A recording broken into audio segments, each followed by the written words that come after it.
D'après les sources fondamentales des nouvelles connaissances, le monde physique trouverait son origine dans une dimension immatérielle structurée par les formes géométriques des solides platoniciens. Permettez-moi de vous rappeler leurs noms: tétraèdre, cube, octaèdre, icosaèdre et dodécaèdre. Les faces de ces solides sont constituées de ce que l'on nomme le plasma froid, ou matière noire, selon la terminologie scientifique conventionnelle. En d'autres termes, ce sont des constructions électriques, basées sur des photons, contrôlées par des impulsions magnétiques, et maintenues par des potentiels gravitationnels. La modélisation informatique permet désormais de révéler de nombreux processus qui demeurent imperceptibles aux instruments de mesure actuels. Prenons l'exemple de la formation embryonnaire.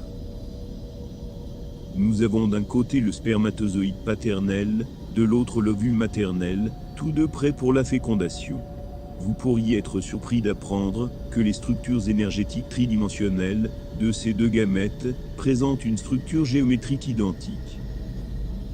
Néanmoins, les gammes de fréquences et surtout la partie informationnelle de leur structure énergétique divergent. Cette différence explique leur manifestation physique et leur rôle biologique différent.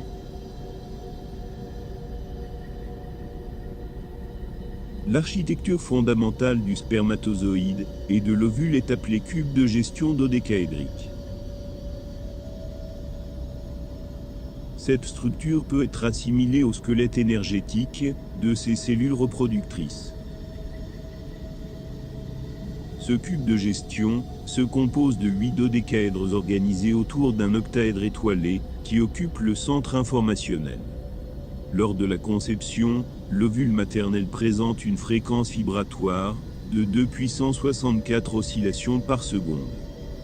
Sa composante informationnelle contient plusieurs niveaux d'informations imbriquées, comme des poupées russes, formant la contribution maternelle au code de développement du fœtus. Le spermatozoïde du père oscille à une fréquence de 2 puissance 96 oscillations par seconde et porte un nombre encore plus élevé de couches informationnelles imbriquées que l'ovule. Il représente l'apport paternel au programme de développement fœtal.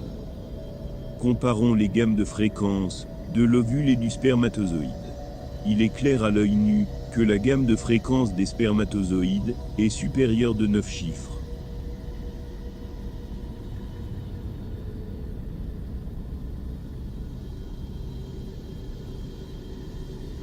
Lors de la fécondation, la fusion des deux cubes de gestion dodécaédrique, gamètes paternelles et maternelles, génère une architecture énergétique fusionnée, le dodécaèdre de gestion dodécaédrique.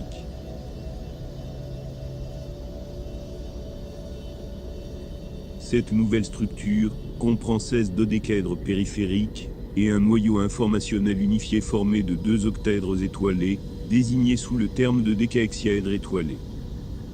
À son niveau fondamental, la construction unifiée du fœtus humain est une structure de pensée somatique qui fait grandir son futur corps. Lors de la conception, la composante paternelle devient une source d'alimentation énergétique pour la croissance fœtale.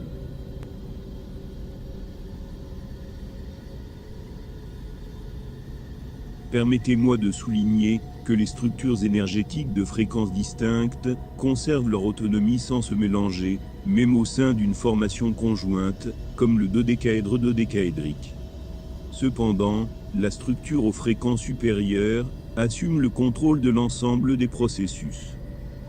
Durant le développement embryonnaire, l'octave 96 du spermatozoïde paternel, au sein de la structure énergétique fusionnée du fœtus, consomme son potentiel pour alimenter la croissance physique et les autres processus vitaux, entraînant une diminution progressive des fréquences octaviales. Ce phénomène correspond à une dépense énergétique nécessaire au développement. La diminution d'une octave multiplie les dimensions physiques par 1284 fois. Vous pouvez calculer vous-même combien de fois la taille du fœtus augmentera, passant de 96e octave à 64e octave. Les éléments structurels croissent proportionnellement. À noter que le sexe de l'enfant est déterminé dès l'origine par le spermatozoïde paternel. Cette croissance au sein de l'architecture énergétique commune se poursuit jusqu'au 7e mois de gestation. À cette phase, la construction énergétique unifiée du dodécaèdre dodécaédrique va subir des transformations structurelles importantes par l'intégration d'une essence d'âme. Ce phénomène constitue cependant un chapitre distinct que nous développerons dans notre prochaine vidéo. Pour en savoir plus, référez-vous à l'ouvrage de Fyodor Shkrudnev, Reconstruction de la réalité. La suite dans notre prochaine publication. N'hésitez pas à partager vos interrogations en commentaire.